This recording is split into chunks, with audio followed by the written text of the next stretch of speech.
कोलकाता में हमने आपको शुरुआत में एक खबर दिखाई थी, नमाज सड़क पर नहीं होगी, ये आदेश निकाला शुभेंदु अधिकारी सरकार ने, तो कलकत्ता में पत्थर चल गए। वो आपने देखा, तस्वीरों में देखा। अभी जस्ट थोड़ी देर पहले मुख्यमंत्री योगी आदित्यनाथ का एक स्टेटमेंट आया, सुनना चाहिए आपको। वहां लोग मानने को तैयार नहीं है। यूपी में यह आदेश बहुत वक्त से लागू है और कोई समस्या भी नहीं है, कोई सड़क पर नमाज नहीं होती। अब उस पर वो कह रहे हैं, अब खुद योगी आदित्यनाथ बता रहे हैं कि क्या हुआ। उन्होंने कहा कि सड़क पर नमाज नहीं होगी। लोगों ने पूछा कि इसको इम्प्लीमेंट कैसे कराएंगे। मैंने कहा भाई सीधी बात है, लॉ एंड ये तो एक कानून की बात है, नियम की बात है। नियम है तो सबके लिए है, मानना पड़ेगा। और उसके बाद अगर कोई अराजकता करेगा तो वो भी स्वीकार नहीं है, फिर उस पर भी कार्रवाई होगी। सुनते हैं योगी आदित्यनाथ। लोग मुझसे पूछते हैं, साहब आपके यहाँ यूपी में क्या सड़कों पे सचमुच नमाज नहीं होती? मैं कहता हूं कतई नहीं होती है, आप जाके देख लो, नहीं होती है। अरे सड़कें चलने के लिए है या कोई भी व्यक्ति आकर के चौराहे पे आके तमाशा बना देगा? क्या अधिकार है उसको सड़क रोकने का? आवागमन बाधित करने का कौन सा अधिकार है? जहां उसका स्थल होगा वहां जाके करें। उन लोगों ने मुझसे कहा साहब कैसे होगा, हमारी संख्या ज्यादा है। हमने कहा शिफ्ट में कर लो, तुम्हारे घर में रहने की जगह नहीं है तो भाई संख्या नियंत्रित कर लो, और नहीं है सामर्थ्य क्यों बेकार आगे संख्या बढ़ाई जा रहे हैं। हमने सबको कहा, हमने कहा भी नहीं चलने देंगे, अराजकता नहीं सड़कों पे फैलने देंगे। प्यार से मानेंगे ठीक बात है, नहीं मानेंगे तो दूसरा तरीका अपनाएंगे। हमारा काम है संवाद बनाना। आप संवाद से मानेंगे, संवाद से, नहीं तो संघर्ष से भी देख लो। बरेली में लोगों ने हाथ आजमाने का कार्य किया, देख लिया ताकत। योगी जी बहुत तीखा बोल गए, तो बहुत ही साफ बोल गए सारी बातें उन्होंने कहा। मतलब अब ये सारे निर्देश तो उन्हीं का दिया हुआ है, लेकिन ये जो वो कॉन्वर्सेशन जो बता रहे हैं हुई होगी वो बता रहे हैं, तो उन्होंने बड़ा साफ कह दिया कि अराजकता जो है नहीं होने देंगे। सड़क पर नमाज तमाशा है, बिल्कुल ठीक। आबादी ज्यादा है, मस्जिदें छोटी पड़ती हैं तो आबादी कम करो, ये भी कह रहे हैं। बिल्कुल सही कहा है। देखिए कम से कम ये बहुत स्ट्रेट है, डिलेमा नहीं है। दुविधा जब होती है ना, तब आपको निर्णय लेने में कठिनाइयां होती हैं। इनका बहुत है कि भाई नमाज आप सड़कों पर आकर के क्यों करेंगे? सड़कों आप हर शुक्रवार को, कभी कभी बहुत यदि ईद उद की नमाज हो, कोई स्पेशल ऐसा हो ओकेजन, बात समझ में आती है। वो कोई आपका रोज का, वो आपका त्योहार नहीं है जो साल में एक वर्ष में आता है। आप हर फ्राइडे को आप सड़क घेर करके बैठ जाते हैं, लोगों को इतनी दिक्कतें होती हैं। तो कम से कम मुख्यमंत्री बहुत क्लियर हैं इस फैसले में, और इनकी भूरी प्रशंसा की। दूसरी बात करना चाहता हूं, मुख्यमंत्री ने ऐसी बात पहली बार की, ऐसा नहीं है। इस पर वो पहले भी पब्लिकली बोल चुके हैं, पहले भी बोल चुके हैं। आज थोड़ा लेवल थोड़ा ज्यादा था, मतलब तीखापन उस बात में जो है वो ज्यादा था। नहीं था, वो तो बड़े सरल शब्द में बोल रहे थे सर, सरल तरीके से समझा रहे थे। नेताओं को थोड़ा लाग लपेट भी करनी चाहिए। नहीं करनी चाहिए, मैं फिर वही बिल्कुल नहीं करनी चाहिए। नेताओं को ऐसे लोगों को और ऐसे मुद्दों पर बिल्कुल स्पष्ट उसी भाषा में बात करनी चाहिए जिस भाषा में चुनाव का टेम्पो बन रहा है क्या सर? ये चुनाव का ऐलान है, टेम्पो कहां बन रहा है? नहीं, हम चुनाव का ऐलान है। और अब आप देखिएगा कि मैं तो पहले भी बोला, हमने कोलकाता में भी कहा कि नमाज सड़कों पर ना पड़े, सड़कों को रोकना ठीक नहीं है। उस बात से तो हम मतलब इन प्रिंसिपल ठीक है। और योगी जी का एक अंदाज है, वो अपने अंदाज से बोल रहे हैं, लेकिन ये जो तीखापन है और उसका जो एक्सटेंशन जहाँ तक वो चले गए, मुझे नहीं लगता कि उसकी ज़रूरत थी या नहीं। आबादी तक जाना कि आगे क्यों बढ़ा रहे हैं, आबादी क्यों नहीं बढ़ा रहे, तो वो सब बातों को। लेकिन अब चुनाव आ रहे हैं और मुझे लगता है कि ये बयान तो आपको हर महीने 15 दिन में और ज़्यादा स्ट्रॉन्ग तरीके से मिलते रहेंगे, क्या हो रहा है क्या नहीं हो रहा। बाकी जानते हैं कि किस तरह से रिस्पॉन्ड करना है। और अब यूपी में इलेक्शन आएगा, आपको एक और खबर दिखाता हूँ मैं, इंटरेस्टिंग। ऑपोजिशन लगातार अभी तो हाल के सारे चुनाव हारा है, और इसके बाद फिर जो है कभी एसआईआर की बात होती है, कभी ईवीएम की भी बात होती है। अब बंगाल में जो जीत मिली बीजेपी को, उसके बाद सारा ऑपोजिशन मिलकर यही कह रहा है ना कि एसआईआर में भाई नाइंसाफी हुई, लाखों लोगों के वोट नहीं हो पाए। छत्तीसगढ़ के पूर्व मुख्यमंत्री भूपेश बघेल की बात मैं आपको सुनाता हूं। ये भी कांग्रेस के इलेक्शन स्ट्रेटेजिस्ट में से हैं, है ना सर? तो इनकी बात सुनिए। इन्होंने कहा कि पहले मतदाता सरकार चुनते थे, अब सरकार चुनाव जीतने के लिए मतदाता चुन रही है। मतलब अपने मन से ये मतदाता चुनते हैं ये हमारा वोटर है तो वोटर है, हमारा वोटर नहीं है तो वोटर ही नहीं है। ये सरकार है वो मतदाता चुन रही है, अपने हिसाब से मतदाता चुन रही है, और इसी कारण से आप देखेंगे कि वहाँ महाराष्ट्र में एडिशन करके जीते, हरियाणा में आप काटे, बिहार, बंगाल, आसाम आप वोट काट के जीते। तो आप लगातार इस प्रकार से कर रहे हैं। पहले मतदाता है वो सरकार चुनती थी, अब सरकार है वो मतदाता चुन रही है। अब बात ठीक, आरोप है, बात करेंगे। अब क्योंकि कोलकाता, अभी बंगाल का इलेक्शन ही लास्ट इलेक्शन है आपके सामने, बीजेपी जहां जीती, बड़े मार्जिन से जीती, वहां की खबर दिखाता हूं, आप दिमाग में रखिएगा जो बोला अभी इन्होंने, कांग्रेस के नेता ने। कोलकाता के नजदीक विधान नगर एक एरिया है, टीएमसी के दफ्तर की तस्वीर है आपकी स्क्रीन पर। टीएमसी के दफ्तर में बड़ी तादाद में आधार कार्ड पकड़े गए, 100 से ज्यादा आधार कार्ड पुलिस ने पकड़े। अब पुलिस इन्वॉल्व हुई है तो कुछ गलती हो रहा होगा, कुछ इलीगल काम हो रहा होगा। तो यह आरोप है कि यहां इलीगल आधार कार्ड बनाए जा रहे थे, बहुत सारे लोगों के डॉक्यूमेंट्स, कागजात, घरों के कागज हैं। आरोप है कि टीएमसी दफ्तर में अवैध तरीके से जमीनों की खरीद बिक्री भी चलती थी, और ये शायद वोटर लिस्ट में नाम जुड़वाने के लिए भी हो सकते हैं। आधार क्यों बनवाएंगे कोई किसी भी आदमी का, ये भी एक सवाल है। तो अब बताएं कि मतलब उन्होंने तो आरोप जो है सिर्फ बीजेपी के ऊपर लगाया है, आधार कार्ड पकड़े जा रहे हैं टीएमसी के दफ्तर में। त्रिपाठी जी, देखिए पश्चिम बंगाल का तो जो हाल है ना, उसके बाद भी अगर कोई ये कहे कि वहाँ पुलिस क्यों लगी थी इतनी, वहाँ इतना क्यों एक कड़ाई वाला काम करना पड़ा था, तो इसका सीधा सा मतलब हुआ कि वो दरअसल चुनाव में गड़बड़ी के पक्ष में खड़ा था। वो चाहता था कि चुनाव में गड़बड़ी होती रहे। क्यों होती रहे? क्योंकि उसको लगता है कि भाई ठीक है, एक ममता जी हैं जो भारतीय जनता पार्टी से लड़ती है। यानी इसका मतलब कि उसके मन में लोकतंत्र नहीं है, उसके मन में भाजपा विरोध है, जिसकी वजह से ये सारी बातें कर रहा था। ये जो आधार कार्ड मिलने का मसला है, ये जो अभी लाउड स्पीकर पर लोग इकट्ठा हो जाते हैं, ये जो मतलब अलग अलग तरह से जो वहाँ लोग निकल कर सामने आ रहे हैं, और हो सकता है कि वो खबर आगे आप बात करें। एक वो गियासुद्दीन मोल्ला वाली खबर आप चलाएंगे क्या? तृणमूल कांग्रेस के 3 बार के विधायक हैं, मंत्री रहे हैं, उन्होंने अभिषेक बनर्जी पर एफआईआर कर दिया है, और वो कह रहे हैं कि अभी तक हम डरे हुए थे। तृणमूल कांग्रेस के 3 बार के विधायक गियासुद्दीन मोल्ला, मुझे ठीक नाम अगर याद आ रहा है वो यही होगा, उन्होंने अभिषेक बनर्जी, तृणमूल कांग्रेस के महासचिव और लोकसभा सांसद के खिलाफ एफआईआर कराई है, और कह रहे हैं कि हमारे ऊपर बड़ा टॉर्चर हुआ है, हमारे कार्यकर्ता को पकड़ के पिटवाया गया, ये सारे काम किए। अच्छा, अब आप आधार मिलने से जोड़ लीजिए। एक खबर बता दूं बस, वीरभूम इलाके में भी किरनाहार में बड़ी संख्या में वोटर कार्ड मिले हैं। स्थानीय लोगों को बीरभूम के नानूर के किरनाहार में एक मैदान में बड़ी तादाद में वोटर कार्ड पड़े मिले, कहीं आधार कार्ड, कहीं वोटर कार्ड। मैदान के बगल में एक पूर्व बीएलओ रहता है, पुलिस उससे पूछताछ कर रही है कि ये वोटर कार्ड जो है कहां से आए। उद्योग खड़ा कर लिया। एक बार सर उनको जाना है तो कमेंट। मुझे लगता है कि पूरा एक उद्योग टीएमसी ने खड़ा कर लिया था, आधार कार्ड बनाने का, वहां पर जिस तरीके से एक उद्योग के रूप में इसको परिवर्तित कर दिया था। और जो वोटर कटे वो टीएमसी के ऐसे ही बनाए हुए वोटर कटे थे, जिस तरीके से टीएमसी ने जो मिल रहा है सारा। और मुझे लगता है कि शुभेंदु अधिकारी को पूरे टीएमसी के जितने बंगाल के अंदर जितने जिला कार्यालय, जितने ऑफिस है, सबकी सघन चेकिंग करना चाहिए। सिर्फ ये 2-4 जगह से निकला, अगर आप चेकिंग शुरू करेंगे तो आपको कई अनैतिक काम वहाँ पर डॉक्यूमेंट्स मिलेंगे, जमीनों के पेपर मिलेंगे, जमीनों पर कब्जा किया हुआ मिलेंगे, धर्मांतरण की बड़ी वहाँ पर साजिशें जो होती थी उसकी जानकारी मिलेगी।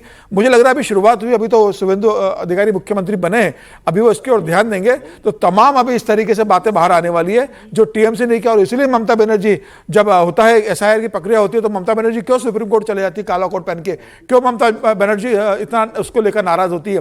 उसका कारण यही था कि 15 साल में ममता बनर्जी ने अपना एक बड़ा वोट बैंक तैयार किया था, वो वोट नहीं दे पाए, तो उसका असर अब दिख रहा है।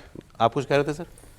मैं ये कह रहा हूँ कि अच्छी बात हो रही है ये जो किया गया है कि पकड़ में आ रहे हैं। इसमें फर्क नहीं है कि पहले शायद पुलिस इसी काम को करवा रही थी, अब पुलिस इस काम को कर रही है। ऐसा तो है नहीं कि पुलिस मदद क्या हो रहा है? ये किस लिए वोटर कार्ड, आधार कार्ड बन रहे थे, ये समझ में आ रहा है। सब कुछ इलीगल है ना, मतलब वोटर कार्ड बनाने के लिए भी, जमीनों के लिए भी, जो भी सब काम हो रहा है। लेकिन मैं भूपेश बघेल साहब पे कहना चाहता हूँ, उनकी लाइन बड़े कैची हो सकती होगी कहने के लिए कि पहले मतदाता सरकार चुनते थे, आजकल सरकार मतदाता चुन रही है। आज नहीं कहते तो अच्छा था, अभी सुबह सुबह केरल में सरकार बनी है वी डी सतीश साहब की। अभी तो शपथ ले रहे हो और कह रहे हो कि हमारी हर जगह सरकार है। ठीक बात है। नहीं, वो तो राहुल गांधी भी कहते हैं ना कि बीजेपी ने चुनाव चोरी करने का सिस्टम बना लिया है, एक प्रक्रिया पता चल गई है उसको। वो भी बना ले, काबिलियत यदि उनमें है तो वो बना ले। नहीं, हम ये थोड़ा serious बंगाल note की बंगाल बात है। मुद्दे, नहीं बिल्कुल आपने सही कहा। अरे भाई, जितने भी आप लिटरेचर पढ़ते हैं, पॉलिटिकल लिटरेचर पढ़ते हैं उस समय के, जब 52 ऑनवर्ड चुनाव के, तो क्या बूथ लूट करके नहीं हुआ करते थे? इंटरमीडिएरी फोर्सेस हम लोग पढ़ाते हैं क्लास में, जमींदार लोग तय कर देते थे, हाँ भाई कहाँ किसको वोट करना है, इनको जाकर के वोट कर देना है, उन्हीं को वोट, मालिक किससे वोट करना है। अरे अब तो वो एक कम से कम सजगता आई है, अवेयरनेस आया है, लोग अपने मताधिकार का प्रयोग कर रहे हैं। ये नहीं है कि कोई जमींदार और ठाकुरदार जो है वो जाकर के उनको डिक्टेट कर देगा कि हाँ यहाँ जाकर के वोट कर देना है तो वोट कर देना है। हम तो देखे हैं, वो जमाना भी देखे हैं, वो कांग्रेस का जमाना था। नहीं, बंगाल में तो अभी तक यही आरोप लगते थे, अभी तक कैसे ही होता? सौरभ जी, हम वो जमाने देखे हैं जिनमें ये कहा जाता था कि उस दिन तो और काम पर लगा दिया जाता था ताकि उनका वोट जो है कोई और वहां पर डाल करके आए, वो वोट ही नहीं डाल पाए। ये कांग्रेस का जमाना था, लेकिन सर उससे ठीक है ना। महत्वपूर्ण बात यह है कि लेकिन कोई- बंगाल पे बात करना बहुत जरूरी है। बंगाल में ये वाकई जो अभी समीर जी कह करके गए हैं, गलत तरीके की इंडस्ट्री खड़ा की गई थी और इसी के सहारे ममता जीतनी थी। दुख इस बात का होता है कि भारत का बुद्धिजीवी वर्ग जो दिल्ली में बैठा हुआ है, उसमें आपका भी गिरोह शामिल है, पत्रकारों का गिरोह। मैं विजय जी की तरफ आप इशारा कर रहे हैं, मैंने विजय जी की तरफ इशारा नहीं किया है। नहीं, विजय जी की तरफ मैंने इशारा नहीं किया, इन्होंने इशारा किया। एक लाइन बोलने दीजिए सर। पत्रकारों का गिरोह, बौद्धिक वर्ग का गिरोह जो है ममता बनर्जी के साथ खड़ा होकर के जब ममता जी की अंदर से आक्रोश तो होता था एक कि गलती दिखाई नहीं दी किसी। लोकतंत्र के चीरहरण में वो सब सहभागी थे, I object including Vijay ji. Vijay ji पर ये टिप्पणी कर रहे हैं प्रोफेसर साहब, लेकिन कितने प्रोफेसर इस देश में इस तरह की बौद्धिक बेईमानी में शामिल हैं, उनका नाम आप नहीं लेते हैं? आप सिर्फ पत्रकारों को निशाने पर लेते हैं। यहाँ पर होते तो मैंने पश्चिम कहा बंगाल था। के जितने जो प्रोफेसर साहब लोग हैं वो नहीं बोले, दिल्ली के प्रोफेसर साहब नहीं बोले, आप उनको नहीं कहते हैं। हर बार बस पत्रकार निशाने पर आता मैं है, तो आप विजय जी की तरफ चलें करते हैं। अब वो अभी भूपेश बघेल का बयान सुना है, समीर जी बता के गए कि ये पंजाब के प्रभारी हैं कांग्रेस पार्टी के। पंजाब में बड़ा चुनाव है अगले साल और 16 राज्यों में SIR भी शुरू हो चुका है, उनमें से एक पंजाब भी है। आम आदमी पार्टी की सरकार है, हिमाचल में सरकार बनवाई है अब अगले साल इसी सूबे में सियासी संग्राम होगा। पंजाब से आम आदमी पार्टी के राज्यसभा के सांसद हैं मलविंदर सिंह कांग। इन्होंने केंद्र सरकार और चुनाव आयोग को चेतावनी दी है। साथ ही इन्होंने पंजाबियों से कहा है कि बीजेपी वोटर लिस्ट में धांधली करने की साजिश रचेगी, इसके खिलाफ हम सबको डटकर मुकाबला करना होगा। बीजेपी ਵੱਲੋਂ SIR ਦੇ ਨਾਂ ਤੇ ਜਿਹੜੀ ਸਾਜ਼ਿਸ਼ ਰਚੀ ਜਾ ਰਹੀ ਹੈ, ਇਹ ਬਹੁਤ ਖਤਰਨਾਕ ਹੈ ਲੋਕਤੰਤਰ ਲਈ। ਵੋਟ ਦੀ ਵੈਰੀਫਿਕੇਸ਼ਨ ਦੇ ਨਾਂ ਤੇ ਤੁਸੀਂ ਕੋਸ਼ਿਸ਼ ਕਰੋਗੇ ਪੰਜਾਬ ਦੇ ਬੋਨਾਫਾਈਡ ਵੋਟਰਾਂ ਨੂੰ ਲਿਸਟਾਂ ਚੋਂ ਬਾਹਰ ਕੀਤਾ ਜਾਵੇ, ਲੇਕਿਨ ਅਸੀਂ ਹੋਣ ਨਹੀਂ ਦੇਣਾ। ਔਰ ਮੈਂ ਬੜਾ ਸੁਚੇਤ ਕਰਦਾ ਪੰਜਾਬ ਦੇ ਲੋਕਾਂ ਨੂੰ ਵੀ, ਸਾਨੂੰ ਸੁਚੇਤ ਹੋਣ ਦੀ ਲੋੜ ਹੈ, ਜਾਗਰੂਕ ਹੋਣ ਦੀ ਲੋੜ ਹੈ ਔਰ ਆਪਣੇ ਡੈਮੋਕ੍ਰੈਟਿਕ ਰਾਈਟ ਨੂੰ ਪ੍ਰੋਟੈਕਟ ਕਰਨ ਦੀ ਲੋੜ ਹੈ। ਸੋ ਮੈਂ ਬੜਾ ਸਪਸ਼ਟ ਕੇਂਦਰ ਸਰਕਾਰ ਨੂੰ ਵੀ ਕਹਿਣਾ ਚਾਹੁੰਦਾ ਔਰ ਇਲੈਕਸ਼ਨ ਕਮਿਸ਼ਨ ਨੂੰ ਵੀ, ਜੇ ਸਾਡੇ ਲੋਕਤੰਤਰਿਕ ਡੈਮੋਕ੍ਰੈਟਿਕ ਰਾਈਟ ਨੂੰ ਖਤਮ ਕਰਨ ਦੀ ਕੋਸ਼ਿਸ਼ ਕੀਤੀ ਤੇ ਪੰਜਾਬੀ ਜਿਹੜੇ ਕਦੀ ਵੀ ਬਰਦਾਸ਼ਤ ਨਹੀਂ ਕਰਦੇ। ਪੰਜਾਬੀਆਂ ਨੇ ਹਮੇਸ਼ਾ ਹੀ ਜਿਹੜਾ ਹੈ ਜਿੱਥੇ ਵੀ ਅਨਿਆਏ ਹੋਇਆ ਉਹਦਾ ਡਟ ਕੇ ਮੁਕਾਬਲਾ ਕੀਤਾ ਹੈ और आने वाले टाइम भी करांगे। देखिए, अब ये भी जो एक परिपाटी बन गई है कि जिस राज्य में SIR हुआ या होगा, वहां जब चुनाव आएगा तो वहां आपको गैर बीजेपी दल जो है यही बात कहते हुए दिखाई देंगे। लेकिन ये हम बिहार से पूछ रहे हैं, लगातार बिहार से शुरू हुआ था। कहाँ है लोग वो जिनके वोट कट गए? क्यों नहीं वो सड़कों पे आए? क्यों नहीं? अगर लाखों लोग डिसएनफ्रेंचाइज हो गए, कहीं से तो आवाज उठती ना त्रिपाठी जी। नहीं, देखिए, मुझे लगता है कि ये जो पार्टियां हैं वो भी बहुत अच्छे समझती हैं और मुझे लगता है कि सबसे एक लाइन की जो टिप्पणी अभी विजय जी ने की, वो देखन में छोटन लगे टाइप हर वक्त आप समझते हैं, लेकिन आज वो गागर में सागर टाइप थी कि आप केरलम में आप मुख्यमंत्री पद की शपथ ले रहे हैं, सरकार बना रहे हैं और दूसरी जगह पर आप इस तरह की टिप्पणी करते हैं। दरअसल यहीं पर जाकर सारी गड़बड़ होती है और बार बार हम लोग इसकी चर्चा करते हैं कि अगर ऐसा हो कि आप कहें कि यहां हमारी सरकार आ गई, जैसे आपको याद होगा जब राहुल गांधी जी ने एक बहुत बड़ी प्रेस वार्ता की थी और जाने क्या क्या दिखाया था, घूम घूम के इतना बड़ा बड़ा कागज लेकर आए थे। उसके बाद कहा गया कि भाई जब कर्नाटक का मसला है और आपकी ही सरकार है तो कोई तो एक साजिश दिखा देते, कोई तो एक प्रमाण बता दे, चलो महाराष्ट्र में तो सब भाजपा वाले हैं, गड़बड़ कर देंगे, दूसरी जगह तेलंगाना में आपकी सरकार है, कर्नाटक में आपकी सरकार, आप बताते कि इतने वोट भारतीय जनता पार्टी ये इस तरह से कर रही है। ये आम आदमी पार्टी वाले ना, ये तो दिल्ली के चुनाव से बोल रहे हैं। मैं ये संदर्भ से बता रहा हूं। लेकिन अब चलिए वहां की बात बता देते हैं। तो क्या आम आदमी पार्टी की सरकार पंजाब में जो है अभी तक गड़बड़ हुई? ये गड़बड़ करा के कांग्रेस के हटा के भाजपा ने नहीं, मैं आरोप बताता हूं। इनका आरोप है कि भाई दिल्ली का मुख्यमंत्री ही साजिश से हराया गया, अरविंद केजरीवाल। मैं कह रहा हूं ठीक है, वो तो आरोप लगाएंगे जोड़ के जो भी, लेकिन मैं तो कह रहा हूं क्या पंजाब में कांग्रेस की नहीं, पंजाब में कांग्रेस की सरकार साजिश के तहत भाजपा ने आम आदमी पार्टी बनवा दी। अरविंद केजरीवाल का यही आरोप है कि जितना वोट हमारी कॉन्स्टिट्यूएंसी का काटा, उतना ही वोट से हम एक बहुत थीन मार्जिन से वहां पर अरे सर, हम हार गए। ये अफवाह बंगाल में भी फैलाने की कोशिश की गई। नहीं, पश्चिम बंगाल में टॉप ये अफवाह ही है, वैसे अफवाह ही है। पंजाब का माहौल क्या है सर वैसे, मतलब पॉलिटिकल क्या दिख रहा है इलेक्शन माहौल? नहीं, आम आदमी पार्टी क्राइसिस में है, संकट क्राइसिस में? हाँ, क्राइसिस में दोनों तरह से। एक तो इलेक्शन को लेकर के सरकार के खिलाफ बहुत है, और खुद पार्टी क्राइसिस में है। वो आम आदमी पार्टी, कितनी पार्टी भारतीय जनता पार्टी बनेगी, इस पर आप नजर रखिए। इसको मैं फिर से कह आम रहा हूं। आदमी पार्टी कितनी भारतीय जनता पार्टी बनेगी? हाँ, मतलब वहां से कितने लोगों का ट्रांसफर इधर हुआ ये तो बताया किसी ने कि भाई बहुत ही गंभीर हालात हैं, और गंभीर हालत है। पार्टी में मतलब एक बहुत बड़ा सेक्शन जो है वो चुने हुए लोगों में, चुने हुए, वही मैं कह रहा हूँ। वो आपने ऐसे जा सकता है। शब्द बड़ा अच्छा दे दिया कि कौन इधर से उधर ट्रांसफर हो गया। बेवजह लोग कहते हैं दल बदलू, आप कहिए स्थानांतरित हो गए, इस पार्टी से उस पार्टी में स्थानांतरण हुआ। ऐसे तो होता है। इससे क्या बीजेपी को क्या फायदा होगा इससे? नहीं, भारतीय जनता पार्टी तो बहुत स्पष्ट है कि उनको तो अगर ये जो क्या कहते हैं 7 शुभ होता है ना कई लोगों के लिए, 7 संख्या, तो अगर वो शुभ संख्या कुछ प्रभाव डालेगी, ग्रह गोचर सब ठीक होगा, तो उसका प्रभाव मिलेगा, नहीं तो चुनाव में जाएंगे। सांसद ले लेना अलग बात है, विधायक लेकर के आप क्या करोगे? आपके अपने क्या है वहां पे? नहीं, वो तो तभी ले पाएंगे जब 2/3 की तरफ जाएंगे। अपने है कहाँ भी नहीं, जनता में रिएक्शन भी हो सकता है पंजाब में, ऐसा नहीं। लेकिन मान लीजिए जैसे आम आदमी पार्टी अभी जीती है, तो बंगाल ढेर में हुआ सारे था रिएक्शन। बंगाल नहीं, अब मजाक की बात नहीं सर, बंगाल में बीजेपी के लिए एक बहुत स्ट्रॉन्ग सपोर्ट है। पंजाब में क्या आम पंजाब आदमी में है? पार्टी के खिलाफ बहुत बड़ा वो हो रहा है। तो उसका लाभ बीजेपी को उसका मिलेगा लाभ या कांग्रेस BJP को मिलेगा? नहीं, कांग्रेस को मिलेगा, लेकिन बीजेपी अपने लिए रास्ता बना रही है, कोशिश कर रही है कि वो वहां पर कितना किया जा एक सके। खबर में और आपको दे दूं, ये भी नहीं, चर्चाएं मैं चल रही है तो- कि सर एक वो जो पाठक जी जो सांसद 7 गए ना, हाँ, आम आदमी संदीप पार्टी पाठक। के, राज्यसभा। वो शायद इस्तीफा भी दे सकते हैं। मतलब वो ये ऐसा सुनने में आया है कि वो कोई उधार नहीं रखना चाहते अरविंद केजरीवाल का। हाँ, कि दे दे इस्तीफा देकर फिर वो लड़ाई लड़े। लेकिन इस्तीफा देके क्या फायदा होगा? एक व्यक्ति नहीं, राज्यसभा ऐसा मुझे बताया किसी ने, राज्यसभा से इस्तीफा जानकार देना, आदमी ने। ताकि ये ना कहे कि हमें भाई एक आम आदमी जानकार पार्टी ने आदमी ने बनाया बताया। था और आप। इनकी जानकारी सुन ली। हमारे जानकार आदमी ने बताया कि संदीप पाठक बहुत दिनों से वाकई घुटन महसूस कर रहे थे, और जिस व्यक्ति ने मुझे बताया वो आम आदमी पार्टी के साथ बहुत दिनों तक जुड़े रहे हैं, और उन्होंने जब आम आदमी से जब हटे तो फिर कभी उन्होंने फ़ोन नहीं किया, लेकिन पहली बार संदीप पाठक को फ़ोन किया और कहा कि तुम वाकई अच्छे भविष्य की तरफ गए हो। ये आम आदमी पार्टी के एक नेता ने संदीप पाठक को संदीप नहीं, वो पाठक आम को आदमी कहा। पार्टी में नहीं रहे हैं, ऐसा कह रहे थे आप। ये भी थोड़ा सा साफ। अरे चलो, समय कम रह गया है, लेकिन एक खबर की बात करना रह गई थी। वो जब हम इंटरनेशनल खबरें कर रहे थे तो उसमें एक तस्वीर आपने देखी थी, मोहसिन नकवी, इनका पाकिस्तान का होम मिनिस्टर, जिसके पास हमारी ट्रॉफी भी है, वो ईरान गया था। तो क्या हुआ इनकी मीडिएशन के एफर्ट का? ये अभी भी ट्रंप की डार्लिंग बने हुए हैं कि नहीं बने हुए हैं? अभी तो ट्रंप ने ये ऐसा स्टेटमेंट भी दिया था कि मैं तो सीज फायर भी नहीं करना चाहता था, वो हमने पाकिस्तान की वजह से सीज फायर कर दी कि भाई पाकिस्तान इतना एफर्ट कर रहा है, और वो हमसे कह रहा था कि आप लड़ाई रोक दो, तो हमने थोड़ी देर के लिए रोक दी थी, वरना मैं तो रोकना भी नहीं चाहता था।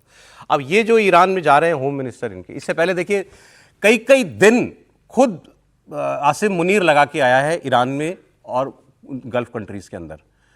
अब ये इनका होम मिनिस्टर गया हुआ है। क्या चर्चा चल रही है इनके इस दौरे को लेकर के, सुनते हैं। नजम सेठी इनके सीनियर जर्नलिस्ट बता रहे हैं। अब सीज फायर एक्सटेंड होगी, या जैसा इन्हीं का खुद का एनालिसिस है कि ट्रंप जो है एक बार और कुछ धूमधाम करके और फिर वहां से फिर एग्जिट ले लें पूरा, कि अब तुम जानो हमारा काम तो हो गया। सर वो एग्जिट लेने से पहले कुछ तो करेंगे ही। हाँ। बिना ऐसे एग्जिट लेने वाले नहीं। और अभी कह रहा हूँ ना, उनको थोड़ा सा गंभीर चोट लगी है चाइना से लौटने पर। चाइना जाकर जो उनको उम्मीद थी वो नहीं हुई, तो उसके लिए वो बड़े नाराज भी हैं, और वो कुछ ना कुछ करके ही एग्जिट भी करना होगा, तो वो तब करेंगे कि क्या हो रहा है क्या नहीं हो रहा।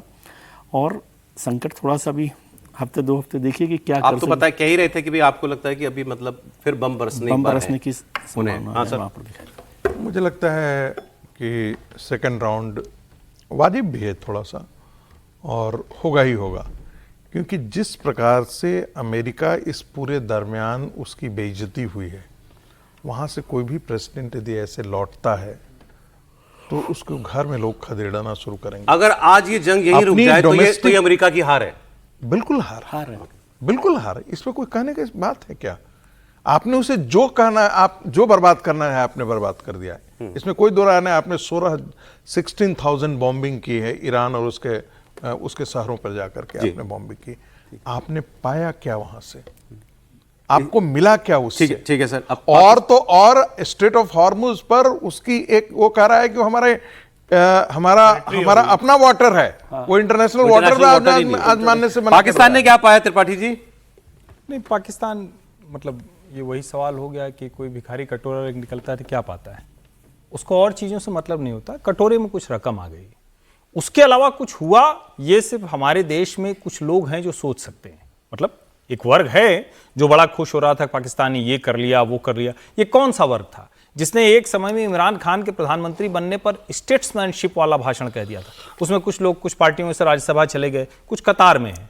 लेकिन मूल बात क्या है? पाकिस्तान की भूमिका एक ब्रोकरेज वाले नेशन, एक दलाली खाने वाले समूह, उसके नेता के तौर पर रही। वो वही काम कर रहा। मुझे तो उससे ज्यादा एक रत्ती नहीं दिखा। यानी जिस दिन भी जो किया, और हम तो आज भी कह रहे हैं भाई अगर शांति हो जाए तो बड़ा अच्छा है, पाकिस्तान में हो जाए तो भी हमें कोई दिक्कत नहीं, लेकिन जो आतंकवाद की जमीन हो वहां से शांति कोई हो जाए। ग्लोबल स्ट्रेचर नहीं बढ़ा।